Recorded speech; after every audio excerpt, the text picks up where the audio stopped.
Hi, this is John with The Evolving World. Today I'm doing a video on modifying my Fiat 500e.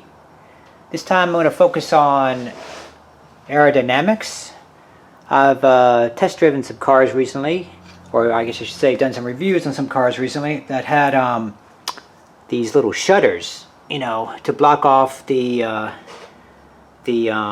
AC condenser and the radiator when you don't need them. So like in really, really cold weather, when you don't need any extra cooling, you want to actually retain heat as much as possible. They had these little shutters that actually shut and blocked off the radiator. And I thought that was really cool, and it got me thinking, well, this is an electric car. It's 95% efficient. It's not a gas car. I mean, the most efficient gas cars are like probably 35-40% efficient, so they produce most of their energy actually produces heat. So you have to dissipate all that heat, and of course that's the whole purpose of a radiator. So this being a gas car originally and then converted to an electric car, they probably left a lot of the old stuff behind. So I figured that a lot of this radiator stuff, you really don't need all this big massive radiator that's in here. So obviously they kind of when they did convert it to electric, they kind of did probably reduce this gap a little bit right here. But we still have something here. So, an engineer is going to look at this and say, okay, well, we need cooling for the worst case scenario, and then that's probably what this has been engineered to allow for, So worst case scenario would be like living in Arizona or maybe Nevada or someplace like that, or somewhere in a desert climate where you have 120-degree weather, to be able to cool the car. I mean, so that's worst case scenario. I don't live in that kind of region, and if anything, in the wintertime, even in a place like that, it's still going to be relatively cooler, so you probably don't actually need all that extra cooling. So the rest of the time, the other 99.9% of the time, you really don't need that cooling. So why have all this extra drag that's being produced when you're sucking in all this air, that could be directed around the car in a more bullet light type fashion, as opposed to a parachute kind of fashion where it sucks all this air and just gets all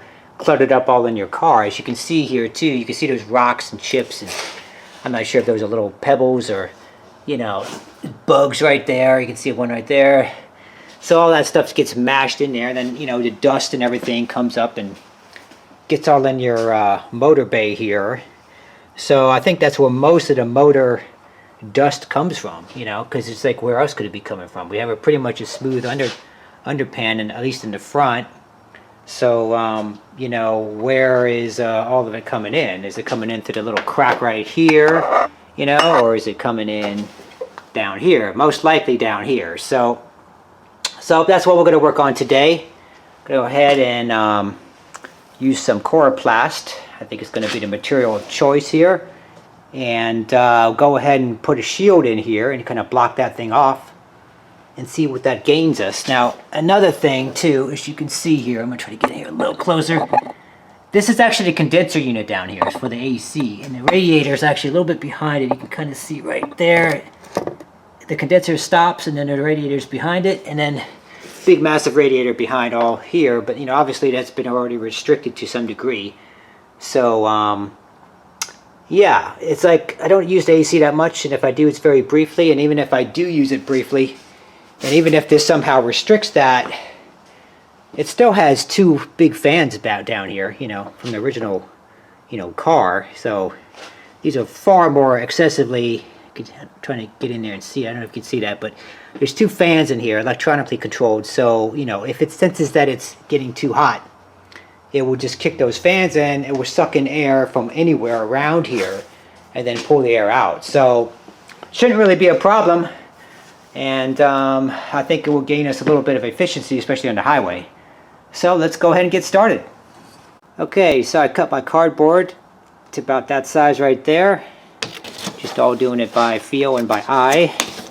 And now you can kind of just wedge this in place here between this piece right here. Kind of wraps around underneath, and then up on the upper side there's actually metal bar going across here, which is probably the bumper, the structural part of the car in the front, that kind of for crash protection. So we're kind of wedging against that, so that's a solid member right there. And it just kind of lies flat in there, as you can see.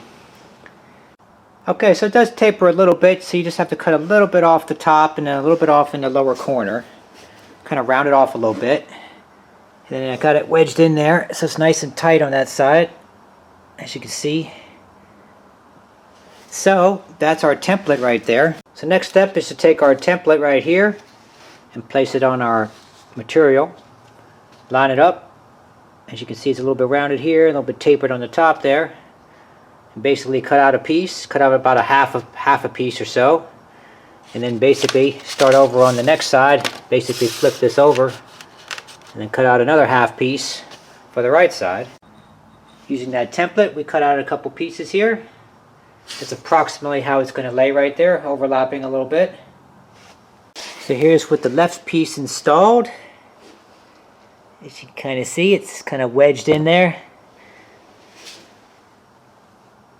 So it's a pretty big, it's a bigger grill than it looks, obviously. That area was pretty good size.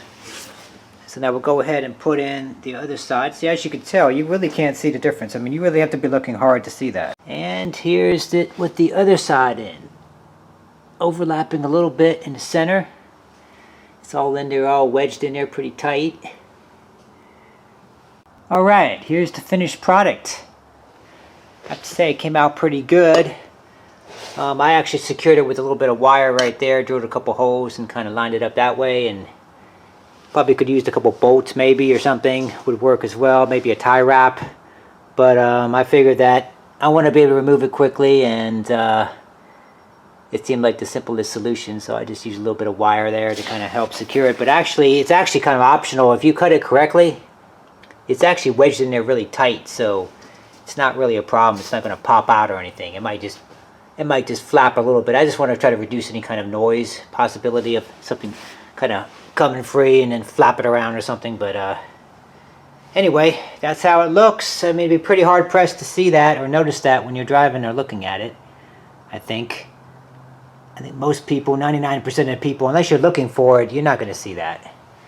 So it looks pretty stock, pretty factory to me. So yeah, that's pretty much it. I mean, I think what I'll do now is I'll drive it and we'll see if there's any noticeable difference, and I'll report back. But otherwise, I hope you guys have found this video useful.